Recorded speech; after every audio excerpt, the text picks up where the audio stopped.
Hello friends, कैसे हैं आप सब। आप सभी का आपकी अपनी YouTube channel sociology with Sangeeta में मैं संगीता स्वागत करती हूं।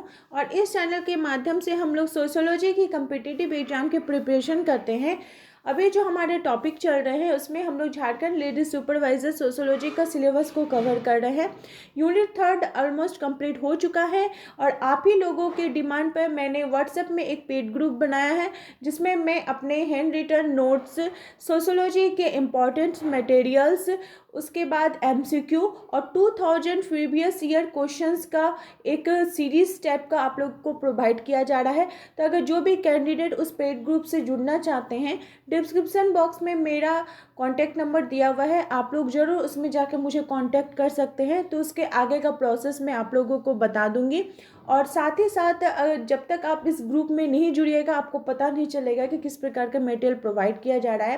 कल मैंने एक कम्युनिटी में पोल को पोस्ट किया था कि ये जो 3 सब्जेक्ट है, सोशियोलॉजी, साइकोलॉजी और होम साइंस, इन तीनों में से स्टूडेंट्स किस में फॉर्म ज़्यादा डाले हैं। तो आप लोगों ने देखा ही होगा कि सोशियोलॉजी के स्टूडेंट्स बहुत ही ज़्यादा है। इसका मतलब यही निकलता है कि सोशियोलॉजी में जो कैंडिडेट है वो ज़्यादा होने के कारण इसमें कंपटीशन भी बहुत टफ होगा। तो इसके लिए एक सिस्टमेटिक वे से और एक ऑथेंटिक वे से हम लोग को सिलेबस को कवर करना होगा, पढ़ना होगा। सिर्फ ऐसे ही ऊपर ऊपर से पार करने से नहीं होगा। तो इसके लिए आपको एक मार्गदर्शन की ज़रूरत है। तो ज़रूर उसी ग्रुप में ज्वाइन करें। और आज का जो हमारा क्लास है वो है जनसंख्या की समस्या।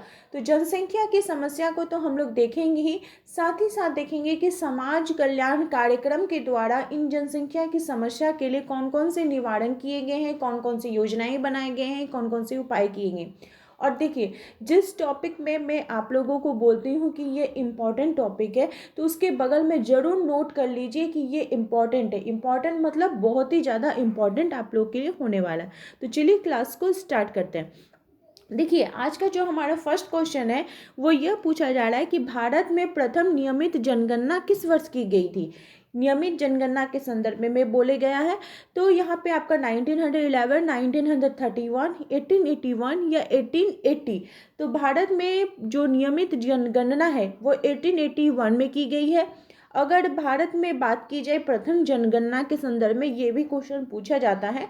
तो लॉर्ड मेयो के कार्यकाल में 1872 में प्रथम जनगणना की गई थी। उसके बाद जो नियमित जनगणना है वो 1881 में हुई। हमारा नेक्स्ट क्वेश्चन है कि भारत में निम्नलिखित में से कौन सर्वाधिक जनसंख्या वाला राज्य है। सबसे ज़्यादा जनसंख्या किस राज्य में पाई जाती है। तो आपके 4 ऑप्शन दिए गए हैं, इसमें से उत्तर प्रदेश राइट आंसर हो जाएगा।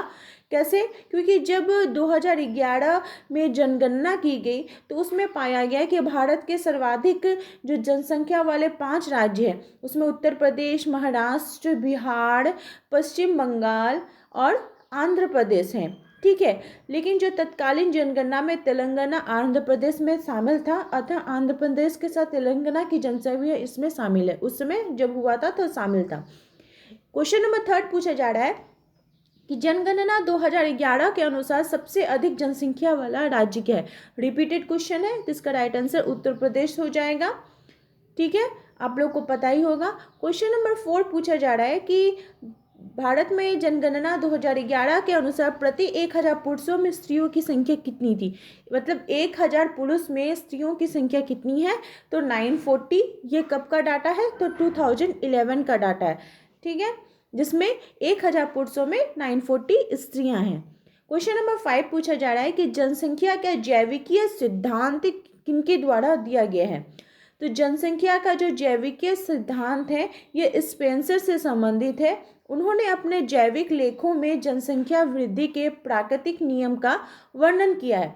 स्पेंसर के अनुसार जनसंख्या का एक प्राकृतिक नियम है जो मानव को जनसंख्या नियंत्रण के उत्तरदायित्व से मुक्त करता है। स्पेंसर ने स्पष्ट किया है कि ज्यों-ज्यों मानव व्यक्तिगत, वैज्ञानिक एवं आर्थिक विकास में व्यस्त होता है त्यों-त्यों उसकी जनसंख्या वृद्धि में रुचि कम होती जाती है। अतः व्यक्तिगत विकास तथा प्रजनन में प्रतिलोमात्मक सहसंबंध विद्यमान रहते हैं। क्वेश्चन नंबर 6 पाया जाता है कि जनसंख्या घनत्व के सिद्धांत से कौन संबंधित है। ठीक है, तो जनसंख्या घनत्व का जो सिद्धांत है इससे संबंधित कौन हो जाएंगे। तो सेडलर महोदय। देखिए वर्ड को पकड़िएगा, जब तक आप कीवर्ड को नहीं पकड़िएगा आपको आंसर आप सही नहीं कर पाइएगा। तो माइकल थॉमस सेडलर इनका पूरा नाम है। किस सिद्धांत के अनुसार उन्होंने जो अपने सिद्धांत दिए उसमें बताया कि मानव की जनसंख्या में वृद्धि की इच्छा जनसंख्या के घनत्व में वृद्धि होने से कम हो जाती है। दूसरे शब्दों में अगर बोला जाए कि मानव में जनसंख्या वृद्धि की इच्छा तथा जनसंख्या घनत्व प्रतिलोमात्मक सहसंबंध है। सेडलर के विचार से जनसंख्या घनत्व में मनुष्य की जनसंख्या बढ़ाने की प्रवृत्ति में कमी आ जाती है। सेडलर ने जनसंख्या वृद्धि के प्राकृतिक नियम का प्रतिपादन किया है। तो ऐसा भी क्वेश्चन आपको पूछ सकता है। नेक्स्ट क्वेश्चन है कि किस राज्य केंद्र शासित क्षेत्र में भारत की जनगणना 2011 के अनुसार अनुसूचित जनजातियों का प्रतिशत न्यूनतम है। मतलब अनुसूचित जो जनजाति है वो सबसे कम कहाँ पर पाई जाती है, बिहार, उत्तराखंड, उत्तर प्रदेश या केरल। तो यहाँ पे आपका जो राइट आंसर है वो हो जाएगा उत्तर प्रदेश। भारत की जो जनगणना है 2011 के अनुसार अनुसूचित जनजातियों का न्यूनतम प्रतिशत यानी उत्तर प्रदेश में है। ठीक है, इसको आप लोग याद रखिएगा। नेक्स्ट क्वेश्चन है कि 2011 की जनगणना के आधार पर वह कौन सा राज्य है जहाँ जनसंख्या कम हुई है। ठीक है, जनसंख्या जहाँ पे कम हमें देखने को मिली है तो उसका जो राइट आंसर है वो हो जाएगा नागालैंड। नागालैंड ऐसा राज्य है जहां 2001 की तुलना में 2011 में जनसंख्या कम हुई है। 2001 की जनसंख्या यहाँ पे आपको डाटा दिया गया है था उतनी थी, लेकिन फिर 2011 में यह जनसंख्या कम होकर इतनी रह गई है। मतलब आप यहाँ पे डाटा देख सकते हैं। तो इस प्रकार हम बोल सकते हैं कि 2011 की जनसंख्या में 0.6% की कमी आई है। नेक्स्ट क्वेश्चन है कि निम्नलिखित में से कौन सी जनांकीय प्रक्रिया है। ठीक है, जनांकीय प्रक्रिया यानी डेमोग्राफी प्रोसेस के संदर्भ में पूछा जा रहा है। तो यहाँ पे आपके 4 ऑप्शन दिए गए, प्रजननता, मर्त्यता, अस्वस्थता, धार्मिक संप्रदायों के बीच जनसंख्या का अनुपात। ठीक है, तो इसका जो राइट आंसर वो हो जाएगा प्रजननता और मर्त्यता यानी 1 और 2। जनांकीकी यानी डेमोग्राफी मूल रूप में जनसंख्या का अध्ययन है जिसकी 5 प्रक्रियाएं हैं, प्रजननता, मृत्यु कम यानी मृत्युता, विवाह, देशांतरण एवं सामाजिक गतिशीलता। इन 5 का ही परिमाणात्मक अध्ययन जनांकीय है। और देखिए उत्तर प्रदेश माध्यमिक शिक्षा 7 बोर्ड में प्रारंभिक एवं अंतिम उत्तर कुंजी में उस प्रश्न को उत्तर सी बताया गया जो कि गलत है।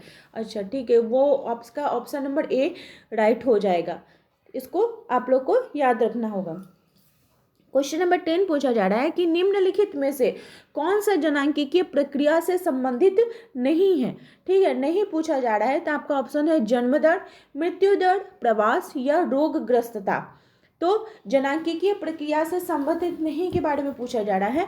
तो जनांकीय प्रक्रिया से जन्म दर, मृत्यु दर तथा प्रवास संबंधित है, जबकि जो रोगग्रस्त है ये कोई जनांकीय प्रक्रिया नहीं है। ठीक है, इसको तो आपको कॉमन सेंस लगाएंगेगा। नेक्स्ट क्वेश्चन है कि जनसंख्या की रचना करता है, क्या चीज है जो जनसंख्या की रचना करता है। तो यहाँ पे जन्म, मृत्यु दर, देशांतर की दिशा, लिंग अनुपात या उपयुक्त से भी।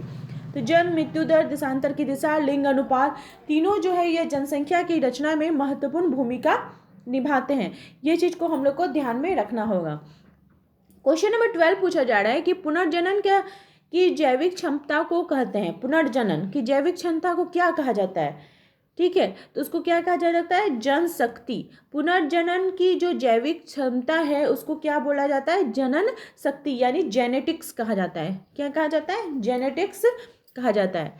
नेक्स्ट क्वेश्चन है कि 2011 की जनगणना के अनुसार सबसे अधिक असंतुलित शिशु लिंग अनुपात किस राज्य में दर्ज हुआ था।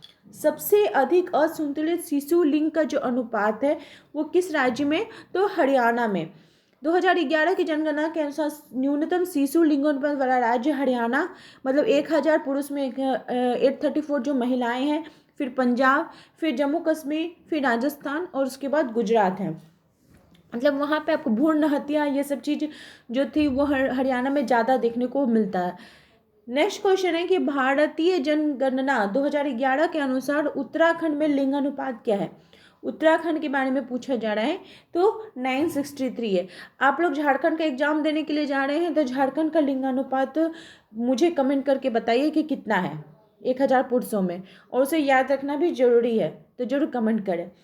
क्वेश्चन नंबर 15 पूछा जा रहा है कि भारत की जनगणना 2011 के अनुसार किस राज्य केंद्र शासित क्षेत्र में अनुसूचित जनजातियों का प्रतिशत जो है वो सबसे अधिक है। तो भारत का जो जनगणना हुआ था उसमें लक्षद्वीप में अनुसूचित जनजातियों का जो प्रतिशत है वो सबसे ज़्यादा है, यानी लक्षद्वीप में जो अनुसूचित जनजातियां हैं वो सबसे अधिक पाई जाती हैं। उसके बाद आपका मिजोरम आएगा, फिर नागालैंड आएगा, फिर मेघालय का स्थान आता है अनुसूचित जनजातियों का। ठीक है, तो ये चीज़ को डाटा को आपको याद रखना होगा। हमारा नेक्स्ट क्वेश्चन है कि भारतीय जनगणना वर्ष 2011 के अनुसार भारतीय जनसंख्या का कुल कितना प्रतिशत गाँव में निवास करता है। मतलब बोला जा रहा है कि 2011 में जब जनगणना हुआ था तो टोटल जनसंख्या का कितना प्रतिशत, तो 68.8% जो है वो जनसंख्या कहाँ निवास करती है, तो गाँव में। ठीक है, ये चीज़ को याद रखिएगा, 68.8% जनसंख्या गाँव में निवास करती है। नेक्स्ट क्वेश्चन है कि भारत में जनसांख्यिकीय का निम्नलिखित में से सूचक नहीं है। जनसांख्यिकीय संख्याधिक्य का सूचक नहीं है। तो निम्न जीवन स्तर, बेरोजगारी, जनसंख्या में असाधारण वृद्धि, प्राकृतिक साधनों व जनसंख्या में संतुलन, तो ये जो सूचक नहीं है। भारत का जो जनसंख्या है उसके कारण है कृषि प्रधान अर्थव्यवस्था, गरीब निम्न जीवन स्तर, बेरोजगारी, जनसंख्या में असाधारण वृद्धि, नगरीकरण की धीमी प्रक्रिया, अशिक्षा, विवाह के समय कम उम्र का होना, संयुक्त परिवार प्रणाली, धार्मिक तथा सामाजिक अंधविश्वास इत्यादि, ये सब क्या होते हैं, जनसंख्या में वृद्धि के कारण होते हैं। नेक्स्ट क्वेश्चन है कि जनसांख्यिकीय अंतरण शब्द किसके लिए प्रयुक्त हुआ है। जनांकीय अंतरण, ठीक है, ये कीवर्ड है, इसको आपको याद रखना होगा कि ये किसके लिए प्रयोग में किया गया है। जन्म मृत्यु दर का उच्च स्तर, जन्म मृत्यु दर का नीचा स्तर, मृत्यु दर में गिरावट और जनसंख्या में तीव्र वृद्धि, या उपर्युक्त सभी। तो इसका जो राइट आंसर है वो हो जाएगा उपर्युक्त सभी को जनांकीय अंतरण बोला जाता है। जन्म मृत्यु दर का उच्च स्तर, जन्म मृत्यु दर का निम्न स्तर तथा मृत्यु दर में गिरावट और जनसंख्या में तीव्र वृद्धि जनांकीय अंतरण यानी डेमोग्राफिक ट्रांजिशन बोला जाता है। नेक्स्ट क्वेश्चन है कि निम्नलिखित में से जनसंख्या वृद्धि का निश्चायक कौन है। कौन निश्चय करता है, जनसंख्या वृद्धि को निश्चय कौन करता है। जन्म दर, मृत्यु दर, देशांतर गमन या उपर्युक्त सभी। तो इसका राइट आंसर हो जाएगा उपर्युक्त सभी। भारत में आबादी बढ़ने के दो मुख्य कारण हैं। एक तो हो गया जन्म दर का अधिक होना तथा दूसरा हो गया मृत्यु दर पर लगभग नियंत्रण पा लेना। इन दो मुख्य कारणों के अलावा विभिन्न सामाजिक मुद्दे भी हैं जिनसे देश की आबादी बढ़ती जा रही है, जैसे जल्दी शादी का सार्वभौमिक विवाह प्रणाली, गरीबी का निरक्षरता, पुराने सांस्कृतिक आदर्श, अवैध प्रवासी, देशांतर गमन, ये सब इसके मुख्य कारण हैं। नेक्स्ट क्वेश्चन है कि भारत में अनियंत्रित जनसंख्या वृद्धि के लिए उत्तरदायी कारक हैं। कौन सा कारण है जो जनसंख्या वृद्धि के लिए उत्तरदायी है। बाल विवाह, विवाह की अनिवार्यता, पुत्र प्राप्ति को अधिक महत्व, यह सभी। तो ऑप्शन से ही पता चल रहा है कि क्या इसका राइट आंसर होना चाहिए यह सभी, क्योंकि ये सभी जो कारण है ये क्या करते हैं, अनियंत्रित जो जनसंख्या है उसको बढ़ावा देते हैं। ठीक है, बाल विवाह भी, कम उम्र में शादी, विवाह की अनिवार्यता, ये सभी जो है वो बढ़ावा देते हैं। क्वेश्चन नंबर 21 पूछा जा रहा है कि निम्नलिखित आयु श्रेणियों में से कौन महिलाओं की प्रजनन आयु वर्ग के रूप में मान्य है। तो जब तक मतलब महिलाएं गर्भधारण कर सकती हैं तो 15 ईयर्स से लेकर 49 आयु श्रेणियों की महिलाओं के प्रजनन आयु वर्ग में मान्य माना जाता है। नेक्स्ट क्वेश्चन है कि जनसंख्या के महत्वपूर्ण कारक के रूप में इनमें से कौन है जो जन्म व मृत्यु दर को निर्धारित करता है। क्या बोला है, जनसंख्या के महत्वपूर्ण कारक के रूप में कौन सा है जो जन्म दर मृत्यु दर दोनों को ही निर्धारित करता है। तो मृत्यु दर, प्रजनन दर, आयु घटक या यौन घटक। तो इसका राइट आंसर हो जाएगा आयु घटक जो है यह जनसंख्या के महत्वपूर्ण कारक के रूप में है जो जन्म और मृत्यु दर के स्तर को निर्धारित करता है। यदि समाज में बच्चों की संख्या अधिक होगी तो मृत्यु दर अधिक होगी, श्रम शक्ति कम होगी, फलतः जो राष्ट्रीय विकास में उत्पादन में योगदान जो होगा वो नगण्य हो जाएगा।